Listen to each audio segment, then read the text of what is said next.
पंतप्रधान नरेंद्र मोदींचा विकसित व्हायब्रंट कार्यक्रमातून तरुणाईशी संवाद, सीमावर्ती भागांमधील विकासाला गती देण्यासाठी हा उपक्रम अत्यंत उपयुक्त असल्याची पंतप्रधान नरेंद्र मोदींची माहिती. ठाण्याच्या 3 हात नाका परिसरामध्ये यू-लूप या वाहतूक सुधारणा प्रकल्पाचं उपमुख्यमंत्री एकनाथ शिंदेंच्या हस्ते भूमिपूजन. कार्यक्रमाला खासदार नरेश म्हस्केंसह अनेक पदाधिकारी उपस्थित. कोचीमध्ये राष्ट्रवादीच्या केरळ संघटना प्रतिनिधी मंडळाची महत्त्वपूर्ण बैठकीत पक्षाच्या सध्याच्या संघटनात्मक परिस्थितीचा आढावा. राज्याच्या महिला आणि बालकल्याण मंत्री आदिती तटकरे वाशिम जिल्ह्याच्या दौऱ्यावर. जिल्ह्यामध्ये नव्यानं बांधण्यात आलेल्या महिला आणि बालकल्याण कार्यालयाचं केलं लोकार्पण. यवतमाळ जिल्ह्यातील शिक्षण आणि रोजगाराच्या प्रश्नांवर विद्यार्थी संघटना आक्रमक. केंद्र सरकारच्या धोरणांविरोधात विद्यार्थ्यांचा मोर्चा.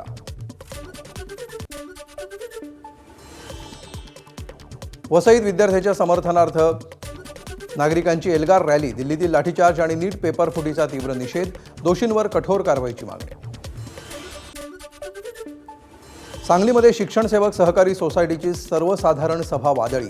संचालक ऐकून घेत नसल्यामुळे शिक्षकांचा आरोप, तर सत्ताधारी आणि विरोधकांमध्ये धक्काबुक्की झाल्यामुळे गोंधळ. सातारा जिल्हा बँकेच्या निवडणुकीवरून राजकारण तापलं. सोसायटी ठरावावरून कराडमध्ये 2 गटात जोरदार हाणामारी. पोलीस ठाण्यामध्ये 10 जणांवर परस्पर विरोधी गुन्हा दाखल.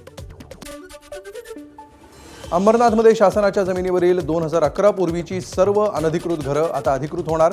आमदार बालाजी किणीकर यांची माहिती. स्थानिक रहिवाशांच्या लढ्याला यश. वांद्र्यामधील प्रसिद्ध रंगशारदा हॉटेलवर ईडीची मोठी कारवाई. मनी लॉन्ड्रिंग प्रकरणामध्ये ईडीकडून 332 कोटी 24 लाखांच्या 2 स्थावर मालमत्ता जप्त.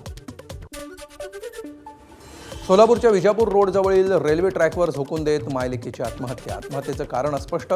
पोलिसांकडून पुढील तपास सुरू. अहिल्यानगरच्या कर्जतमध्ये नीट परीक्षेमध्ये कमी गुण मिळाल्यामुळे विद्यार्थिनीची आत्महत्या. अंकिता सांगळे नावाच्या विद्यार्थिनीनं सुसाईड नोट लिहित राहत्या घरामध्ये गळफास घेतल्याची माहिती. मुंबईच्या पश्चिम द्रुतगती महामार्गावर कलानगर जंक्शनजवळ मोठा अपघात.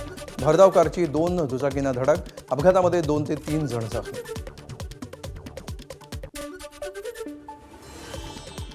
पुण्याच्या पुरंदर तालुक्यातील सासवड बाह्यवळणावर पालखी महामार्गावरील उड्डाणपुलावर अपघात. भरधाव कारची ट्रॅक्टरला मागून जोरदार धडक. अपघातानंतर काही काळ वाहतूक कोंडी. नांदेडमध्ये अनेक दिवसांच्या प्रतीक्षेनंतर दमदार पावसाची हजेरी. दुबार पेरणीचं संकट टळल्यामुळे शेतकऱ्यांच्या चेहऱ्यावर आनंद, तर शहरातील सखल भागामध्ये साचलं पाणी. नंदुरबारच्या सातपुडा परिसरामध्ये दमदार पावसाची हजेरी. धडगाव, मोलगी, अक्कलकुवा आणि काकडदा परिसरामध्ये बरसल्या पावसाच्या सरी. पिकांना जीवदान मिळणार असल्यामुळे शेतकऱ्यांमध्ये समाधान. कल्याण डोंबिवली परिसरामध्ये थोड्या विश्रांतीनंतर पुन्हा एकदा रिमझिम पावसाची हजेरी. अचानक पाऊस आल्यामुळे नागरिकांची तारांबळ. नाशिकच्या इगतपुरी शहरामध्ये पहाटेपासून जोरदार पावसाची हजेरी. ग्रामीण रुग्णालय ते गोळीबारवाडी रस्ता पाण्याखाली. वाडीतील 35 ते 40 आदिवासी घरांचा शहराशी संपर्क तुटला. शहापूर तालुक्यामध्ये मुसळधार पावसामुळे डोळखाम बाजारपेठ परिसरामध्ये साचलं पाणी. अनेक दुकानांमध्ये पावसाचं पाणी शिरल्यामुळे मोठं नुकसान. सुट्टीचा दिवस असल्यामुळे खरेदीसाठी आलेल्या नागरिकांची तारांबळ. रायगड जिल्ह्यात झालेल्या मुसळधार पावसामुळे पर्यटन स्थळं खुलली.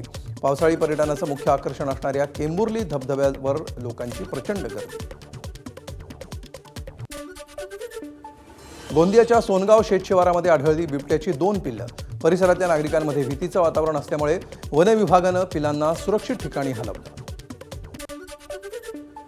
राष्ट्रकुल क्रीडा स्पर्धेमध्ये भारताच्या ऋषिकांत सिंगनं घडवला इतिहास. 60 किलो वजनी गटामध्ये रौप्य पदक जिंकत ऋषिकांत सिंगची दमदार कामगिरी.